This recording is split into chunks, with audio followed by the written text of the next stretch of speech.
Do you know the number one question I get asked as a financial advisor? How much do I need to comfortably retire in South Africa? And it's a big one. And here's the thing, I'm not going to hit you with boring one-size-fits-all numbers. Why? Because your enough depends entirely on you. Are you dreaming of lazy beach days, globe-trotting adventures, or quiet time with the family? Is your bond fully paid off, or are monthly payments still part of your reality? And what about healthcare? Rising medical costs are a game changer for many South Africans. And that's just the start. You also need to think about things like the effect of inflation. I remember when I was at university, we paid about R5 for a loaf of white bread.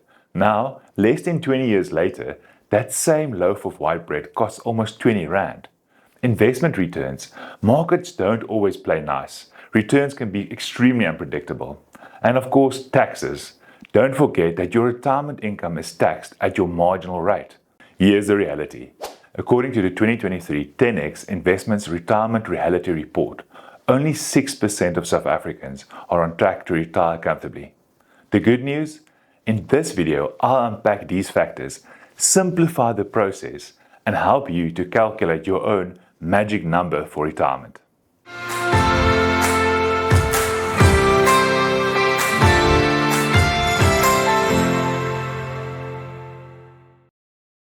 Hello everyone, and welcome to the Family Wealth channel. I'm Hardy Swart, a certified financial planning professional and a director at Family Wealth Custodians.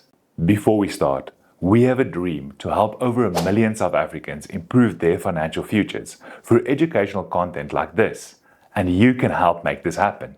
Here's how. Subscribe to the Family Wealth YouTube channel, click the notification bell so you never miss a video, and share this video if you find it informative with friends and family. Quick disclaimer, this video is for educational purposes only, so make sure that you speak to a certified financial planner before making any big financial decisions. Stick around until the end of this video where I'll share specific ways to figure out your own magic number for retirement. But first, let's dive into 3 key considerations you need to keep in mind when planning for retirement. First, you would need to consider where your money will come from once you stop working. In South Africa, we don't have a comprehensive social security system like some other countries. For many retirees, the SASSA old age pension at just over R2,000 per month is the only source of income. Let's put this into perspective. R2,000 barely covers groceries, let alone rent, electricity or medical aid. For many retirees, this means depending on family for financial support. And when this happens, it impacts the next generation's ability to save and build better wealth. But here's the good news. If you plan ahead, your retirement income can come from multiple sources, such as retirement annuities, pension funds, provident funds, or discretionary investments, or other income sources, things like rental properties, part-time work, or dividends from share portfolios. The next important thing to consider is how tax will impact your retirement. Here's a shocker. Taxes don't disappear when you retire. If you retire from a pension fund, a provident fund, or a retirement annuity after the age of 55, at least 2/3 of your savings must be converted into a life or living annuity. But here's the catch. The income from these annuities is taxed as regular income at your marginal tax rate, meaning if you're in a higher tax bracket, your take-home pay could be much lower than expected. Then finally, how long should you plan for? This is a tough one because we have no idea how long we're going to live. Let's break this down. If you start working at the age of 25 and retire at the age of 65, that's 40 years or 480 paychecks that you're going to earn. If you live until age 95, that's 30 years or 360 paychecks that you need to pay yourself. However, if you only start saving at age 45, you have only 20 working years or 240 paychecks to fund yourself for at least 360 paychecks after retirement. And here's the kicker. With medical advancements, people are living longer than ever, meaning those retirement savings might not last. I know some of you are thinking, this is just another financial planner trying to scare you into buying some sort of financial product. But in reality, it isn't about fear. It's about empowerment. And you alone are the master of your own fate. Planning ahead puts you in control so you can retire with confidence and independence. The earlier you start, the better. But it's never too late to take action. So let's get back to your magic number. How much can you safely withdraw every year without running out of money? Let's explore a couple of ways to figure this out. One of the most well-known retirement planning guidelines is the so-called 4% rule.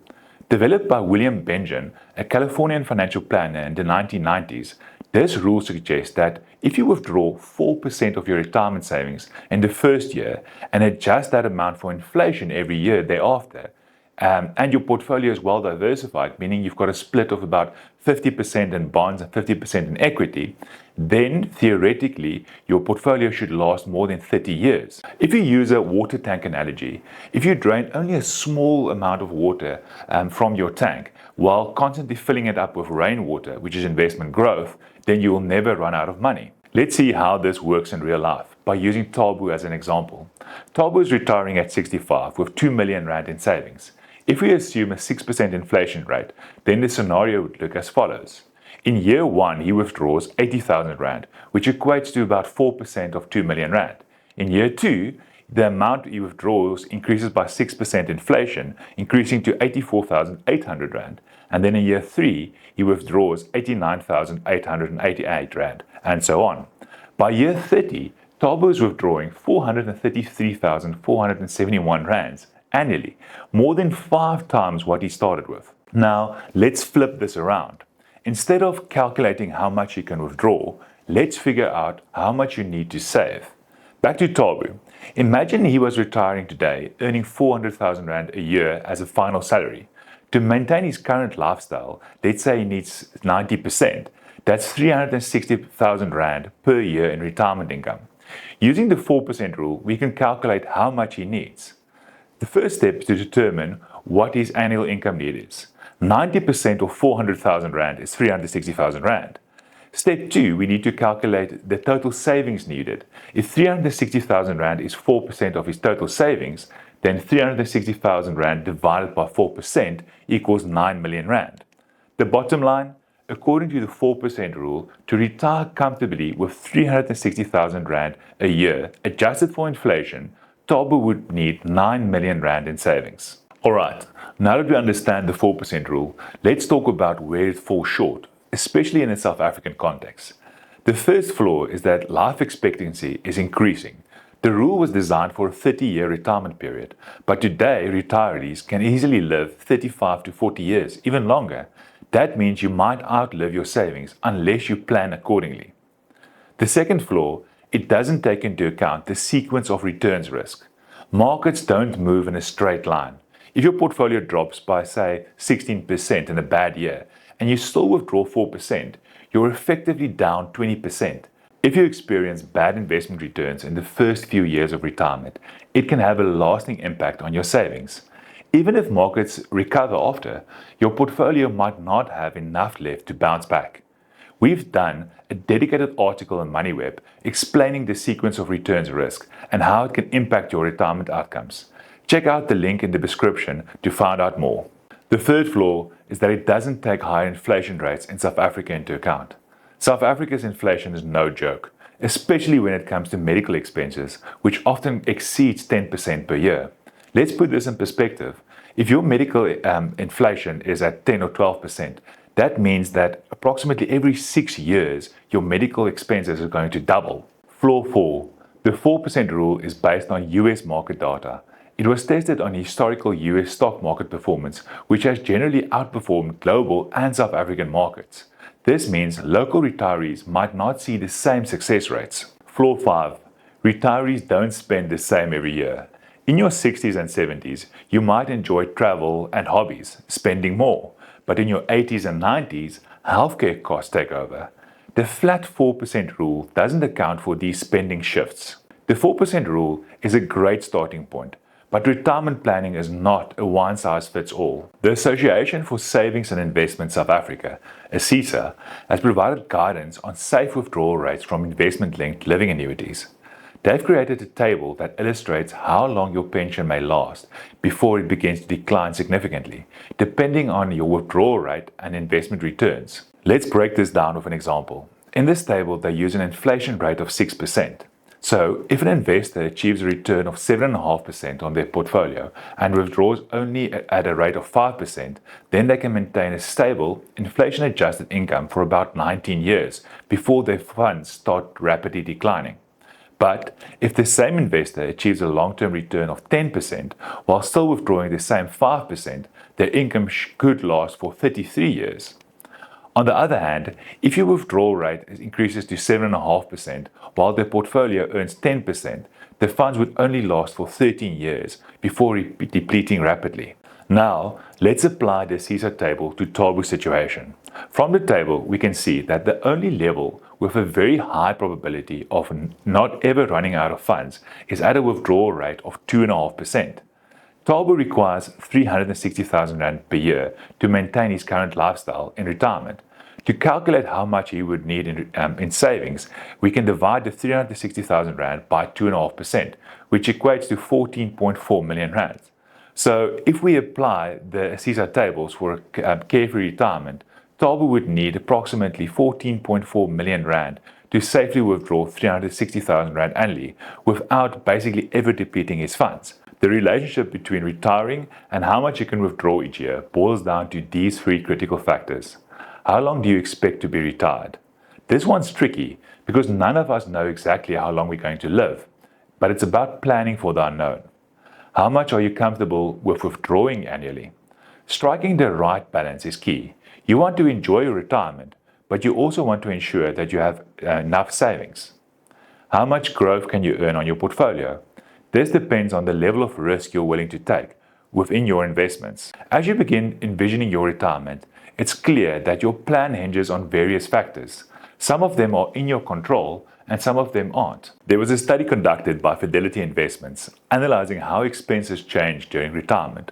While this study was done in the USA, based on our experience working with thousands of retirees, I believe its insights are highly relevant in a South African context. Here's what the study found. Overall spending declines into retirement. Retirees generally spend less on food, entertainment, and transportation as they age. Housing expenses also tend to decrease as people downsize their houses, move to lower cost areas, or pay off their bonds. In retirement, housing costs is often limited to insurance, security, rates, and taxes, which significantly reduces their monthly expenses. However, one expense that constantly increases is healthcare. As we age, health-related issues becomes more frequent and more expensive, putting greater pressure on retirement budgets. This is especially important in South Africa, where the public health sector has its limitations, often leading retirees to depend on private medical care. For many, this, together with out-of-pocket healthcare costs and old age care, becomes the largest and fastest growing expense in retirement. Planning for healthcare costs is critical to ensure long-term financial stability in retirement. Ignoring these rising expenses could lead to unnecessary financial stress down the line. At Family Wealth Custodians, we don't just rely on fixed withdrawal rates. Instead, we use a dynamic retirement income plan that adjusts as life unfolds. This approach recognizes that spending patterns change over time, allowing retirees to enjoy their money while also ensuring long-term financial security. It also helps us to calculate the estimated amount required at retirement. The first phase of retirement we call the go-go or active years. These are the first 10 to 15 years of retirement when retirees are healthy, energetic, and eager to enjoy their life. Spending tends to be the highest in this phase, with a large portion of their budget allocated to travel, hobbies, dining out, and other leisure activities. The second phase we refer to as the slow go or moderate years. During this phase, which typically spans the next 8 to 10 years, activity levels begin to decline. Spending decreases as retirees travel less and prioritize simpler pleasures, though occasional leisure activities remain part of life. The final phase is the no-go or quiet years. In this phase, spending is primarily focused on essentials like healthcare and daily living expenses. Discretionary spending becomes minimal and healthcare costs often dominate the budget. So, how do we build a dynamic retirement income plan?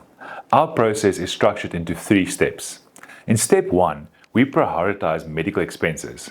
Healthcare is the foundation of any retirement plan, especially in South Africa, where the public healthcare system faces significant challenges, leading many to depend on private medical care.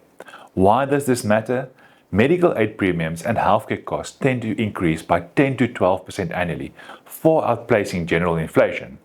Our approach is to allocate funds for medical aid, gap cover, and out-of-pocket expenses. Plan for future healthcare needs, such as chronic illnesses or long-term care, particularly in the later phase of retirement. Planning for medical expenses first ensures that retirees have access to quality healthcare throughout their lives. The second step is to budget for basic living expenses. Once healthcare is covered, we focus on essential costs needed to maintain a retiree's lifestyle. Here we focus on things like housing, utilities, groceries, transportation, and insurance premium. We use a general inflation rate of 6 to 7% annually to ensure these expenses keep pace with rising costs. Our approach is to assess current living costs and adjust for changes in retirement, such as downsizing or relocating. Build a baseline budget to ensure financial stability and cover all necessary expenses. Finally, we allocate funds for discretionary spending, the part of the budget that brings joy and fulfillment to retirement. Here we include things like travel, hobbies, dining out, and gifts. So in summary, the three phases of the dynamic retirement income plan are the active or go-go years, where we see higher spending to enjoy the active lifestyle. The moderate or slow-go years, where we find reduced spending as retirees slow down.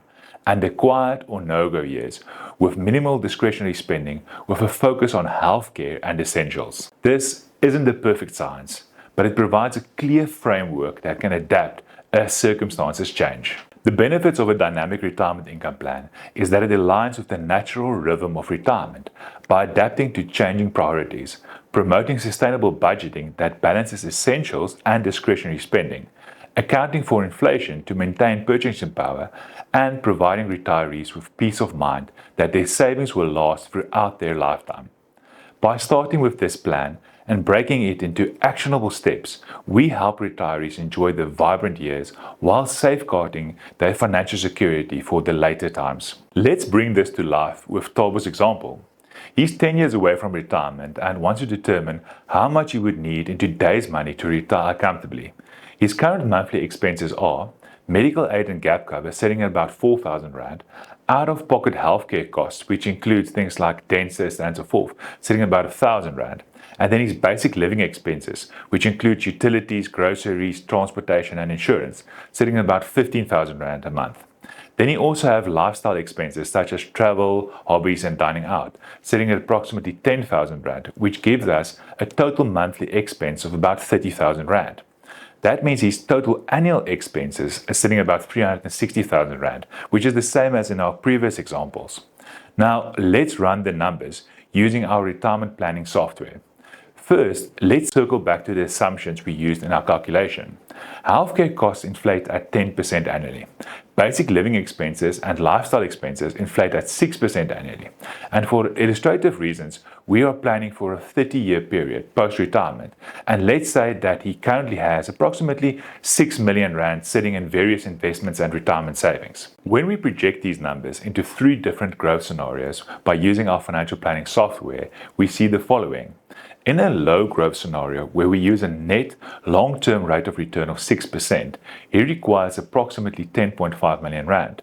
Therefore, if he has 6 million Rand available at retirement, that means his retirement is roughly 58% funded, which means that his capital will last approximately till the age of 81. In a moderate growth scenario where we use the long-term net rate of return of 8%, he requires approximately 8.1 million Rand. Therefore, if he has just 6 million Rand available at retirement, that means his retirement is roughly 74% funded, which means that he has enough capital to last him until the approximate age of 87. In a high growth scenario where we use a net long-term rate of return of 10%, he requires approximately 6.5 million Rand.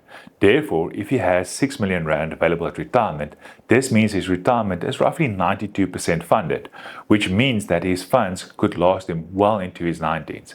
But the problem is, here he has to take more risk for higher investment returns. There are many factors that play a role in determining how much money Talbot would need in retirement. But one thing is clear. If his capital grows at a higher rate, he will need less savings to sustain his lifestyle. However, achieving a higher returns requires taking on more investment risk, which depending on your time horizon, risk profile, and overall financial position, isn't always suitable for every investor. In the real world, when working with clients, we don't rely on fixed withdrawal rates alone. Instead, we adjust their income dynamically as market conditions change to ensure they stay on track and don't deplete their savings. This flexible approach helps us manage both the risk and longevity concerns. But here's the other side of the coin. Retirement is not just about survival, it's about enjoyment. We often see retirees cut back too much out of fear of running out of money, only to end up leaving everything to their children while having a miserable retirement. The key is to strike a balance, ensuring financial security while still enjoying the fruits of a lifetime of hard work. Circling back to Thabo's example, looking at all three of his retirement scenarios, it's clear that his retirement is not fully funded. This means that he needs to explore strategies to make his funds last longer while still maintaining a quality of life he enjoys. There are several strategies he can use to ensure his money lasts, and the best approach often involves a combination of these solutions. The first option is delayed retirement. Although Thabo plans to retire at 65, continuing to work, even part-time, for a few years could significantly improve his financial outlook. Why this works? Fewer years of withdrawals means his capital lasts longer. Additional income allows his retirement savings to grow. Even just 2 to 3 extra years of work can make a major difference. His second option is to adjust lifestyle spending. To stretch his retirement savings, Thabo can scale back lifestyle expenses in his less active years. He can do this by reducing travel and entertainment expenses, especially in the first couple of years. A dynamic strategy helps him ensure that he enjoys his retirement while keeping funds intact for essential needs. Thabo's third option is to downsize his home. Relocating to a smaller, more affordable home in a secure area can free up substantial equity and reduce ongoing expenses. So how will this benefit Thabo? Well, lower maintenance, utility bills, and property taxes will help in the first place. Furthermore, it provides a financial buffer for unexpected expenses, and it adds liquidity to his retirement savings. Option 4 is to invest in a more aggressive portfolio. Increasing exposure to growth assets could improve long-term returns, but this comes with additional risk. The key consideration here is that a well-structured portfolio that's aligned with Thabo's risk tolerance can optimize returns while managing downside risks. Regular rebalancing and risk assessment are crucial through this period. High returns might reduce the amount he needs to save, but market fluctuations must be carefully managed. And then finally, option 5, a multi-strategy approach. Using something like the 4% rule, some might assume their only choice are to save more money or reduce retirement income. But in reality, retirement planning is far more flexible than that. What if Thabo combines multiple strategies? For instance, let's say he retires at age 65 but works part-time for a couple of years to supplement his income. Let's say at age 70 he downsizes his home, freeing up additional 1.5 million rand of equity to reinvest for his retirement. Or he adjusts his discretionary spending over time to match his needs as investment returns change. So by mixing and matching these approaches, Thabo can create a personalized plan that balances financial security while enjoying the golden years. The key to a successful retirement isn't predicting everything perfectly, but rather building a plan that can adapt to life changes. By considering different strategies and preparing before retirement, Thabo can enter his golden years with confidence, flexibility, and peace of mind. Everything we discuss and analyze with clients is just a snapshot in time. Every year, circumstances change, portfolio values fluctuate, spending patterns vary, and personal goals evolve. Staying connected and regularly updating the retirement plan is essential. Retirement planning is not a one-time task, but an ongoing process that requires regular adjustments. If you have any questions or need further assistance, feel free to reach out. We're here to help you navigate your retirement journey. Thank you for watching. Don't forget to subscribe to our channel for more insightful videos on financial and retirement planning.